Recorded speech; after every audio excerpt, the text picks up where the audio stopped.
After finished manual electric arc welding work, the welder left the construction site without tidying up the welding equipment. Later, a casual worker came and cleared up the equipment. While picking up the electric cable of the welding set, the worker got an electric shock and shouted loudly. He collapsed and was certified dead on arriving at the hospital. What went wrong? The cable insulation shaft was damaged, leaving the inner live metal part exposed.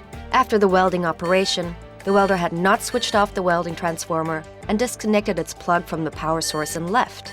Before clearing up the welding equipment, the casual worker did not check whether the power supply of the welding transformer had been rendered dead.